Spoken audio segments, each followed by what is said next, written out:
Let's take a look at another example of how to write a quadratic equation in vertex form. Now, notice we do not have a leading coefficient of 1. So we're going to do just a little bit more work on this one than what we did on the ones we've tried previously. So again, I'm going to use completing the square.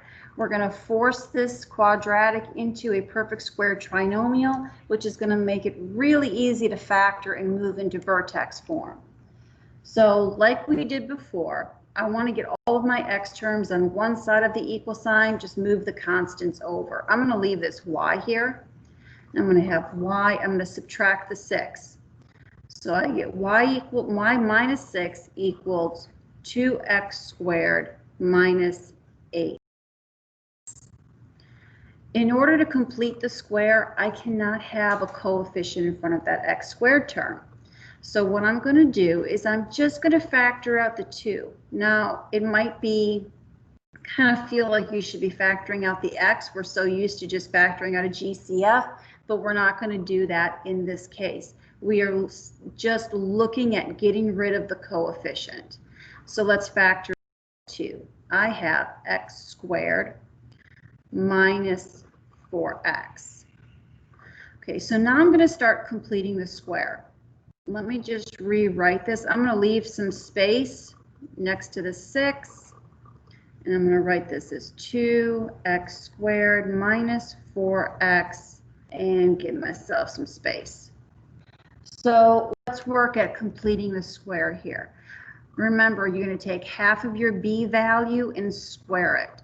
So that would be a negative 4 divided by 2 squared equals negative 2 squared, which gives me a positive 4. So that means I'm going to add 4 here. And you know what we do to one side, we have to do to the other.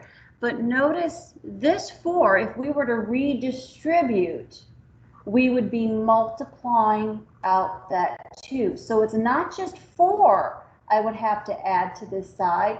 I have to do 2 times 4. Okay, so now let's go ahead and continue on with our process. So here, 2 times 4 is 8. 8 minus 6 is 2. So I've got a y plus 2. Don't forget, bring down that 2. And now let's factor this. This is going to be x minus, again, you're looking at half that b value, squared.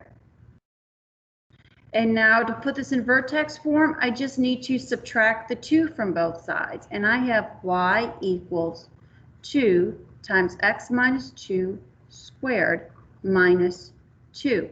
So now we are in vertex form. Let's go ahead and get some more practice pulling out that key information.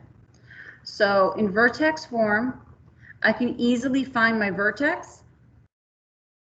My vertex is going to be a positive 2, negative 2.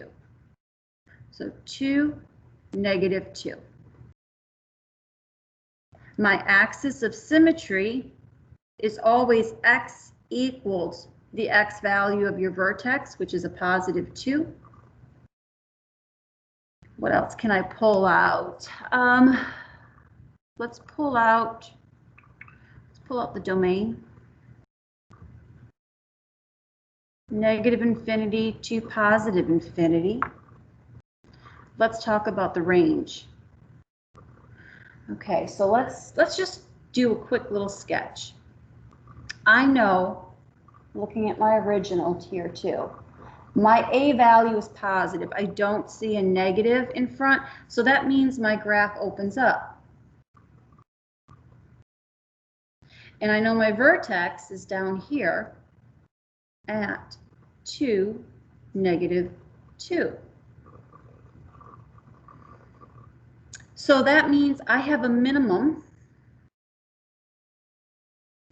and your range and your minimum is always dependent on that y value of the vertex. So when my graph opens up and I have a minimum, my range will start at the y value of the vertex, negative 2, And then again, those y values are going to keep increasing, increasing, and increasing on to infinity. What else can we do? Vertex, axis of symmetry, domain, range. How about y-intercept? So again, if you look at the original when we're in standard form, your y-intercept is always your c value. So I have a y-intercept at 0, 6. Let's talk about transformations.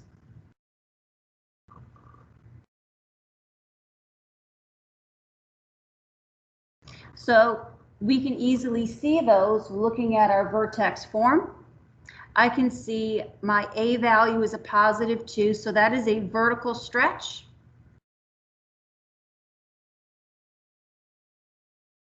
By 2. I have a, let's see, that is a horizontal shift right.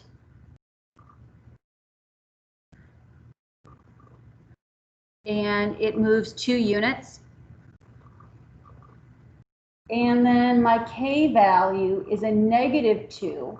So that means I have a vertical shift down 2.